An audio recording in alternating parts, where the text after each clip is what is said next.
Hi, I'm Glenn Packiam. I'd like to take a few moments and share with you just a little bit about my book, Secondhand Jesus, Trading Rumors of God for a First-Hand Faith.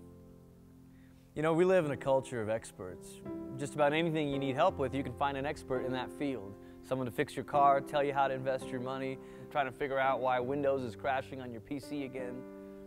You know, somewhere along the way, I think we've started to believe that they're God experts. There are people who can pray in just the right way that God hears them, or worship in a certain way that makes God listen. And certainly there are people that are farther along in their journey with the Lord, and we can learn from them. The danger comes when we start to rely on those people as our sole source of information about God. And a pastor or a Christian leader or even an author becomes a substitute for you and I actually encountering God for ourselves. Before long, our view of God becomes a patchwork of secondhand information, a collection of rumors and hearsay. And then one day it comes crashing down. Life comes to a screeching halt.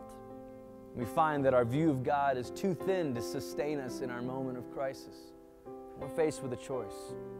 We can choose to crumple it all up and throw it away and say that none of it was real, our faith was not real, God was not real. Or we can choose to engage God for ourselves. In the Bible, the book of Job tells a story of a man who faced devastating loss. And in the face of incredible tragedy, Job chose not to walk away, but to engage God with his questions, to wrestle with Him. You can feel the emotion on every page as Job defends himself before his friends and vents his frustration before God. And finally, toward the end of the book of Job, God speaks. And it turns out God has a few questions of His own.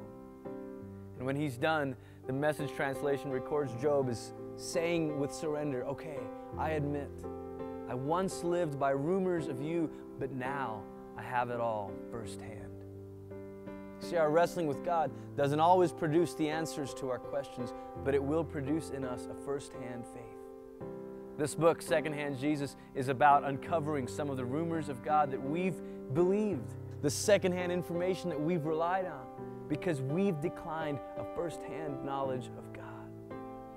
But this book is also about a quest, a pursuit to know God for ourselves. It's about saying yes to the marvelous invitation of a loving God to know Him with firsthand faith.